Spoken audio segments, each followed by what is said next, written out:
अब देखिए, electoral bond का भी विशेषता देखिए कैसा झूठ चल रहा है। कुल देश में 3000 कंपनियों ने इलेक्टोरल बॉन्ड दिए हैं। उसमें 3000 में 26 कंपनियां ऐसी हैं जिन पर कार्रवाई हुई है। ये कहते हैं ना ईडी वीडी टिकना फला, 3000 डोनर है, उसमें सिर्फ 26, और उनमें से 16 कंपनियां ऐसी थी, छापा जब लगा उस समय बॉन्ड खरीदा। कोई जोड़ सकता है इसको? अगर बॉन्ड खरीदा, लोग ये जोड़ रहे हैं, उसकी विशेषता ये है कि ये जो 16 कंपनियों ने बॉन्ड खरीदा उसमें से 37 पैसा अमाउंट बीजेपी को डोनेशन में मिली। 37, 63% बीजेपी के विरोधी पार्टियों को मिली। अगर पूरे जोड़े जाएं तो हाँ। मैं ये 16 कंपनी जिसका ईडी सीबीआई कोई न कोई उस समय एक्शन भी हुआ और बॉन्ड भी निकला, 37% अमाउंट बीजेपी ने, 63 ऑपोजिशन को। क्या ईडी रेड करे और ऑपोजिशन को डोनेशन देने का कार्यक्रम वर्क करे? क्या बीजेपी ऐसा करेगी?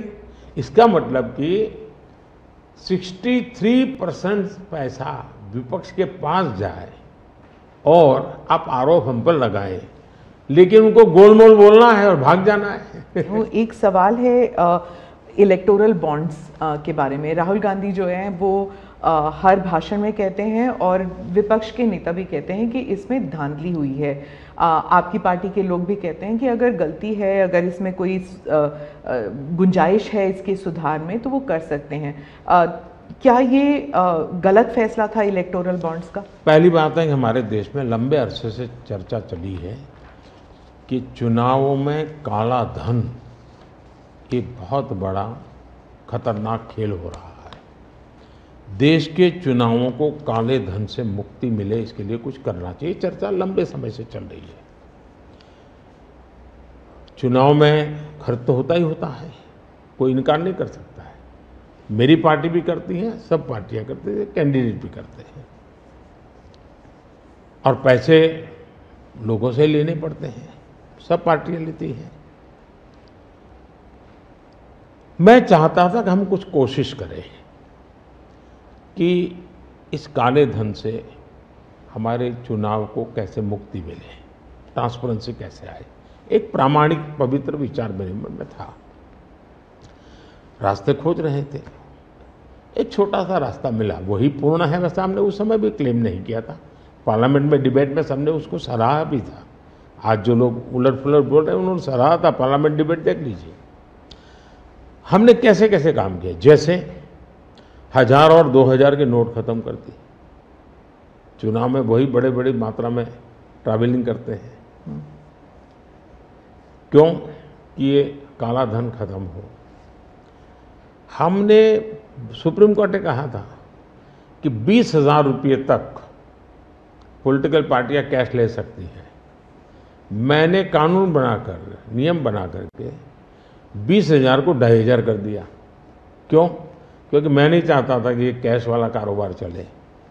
फिर मैंने कहा है कि इलेक्टोरल बॉन्ड, कि जो पार्टी अपना सीक्रेसी मेंटेन करना चाहती है। होता था क्या, जैसे हम पहले बीजेपी में चेक से पैसा लेंगे तय किया, तो सब व्यापारी लोग हमें आकर के कहें साहब हम चेक से दे ही नहीं सकते। हमने कहा क्यों नहीं दे सकते?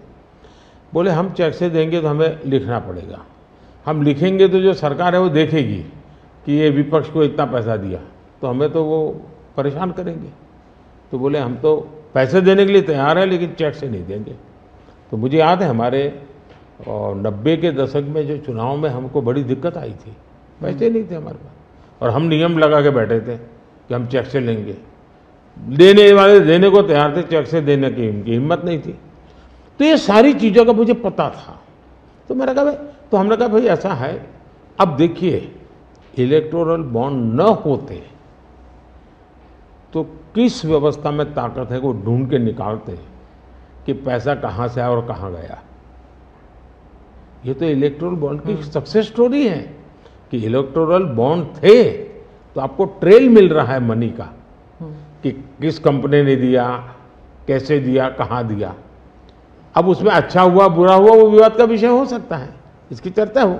मुझे जो चिंता है वो, मैं ये कभी नहीं कहता हूँ निर्णय में कोई कमी नहीं होती है, निर्णय तो चर्चा कर सीखते हैं, सुधारते हैं, इसमें भी सुधार के लिए बहुत संभावना है।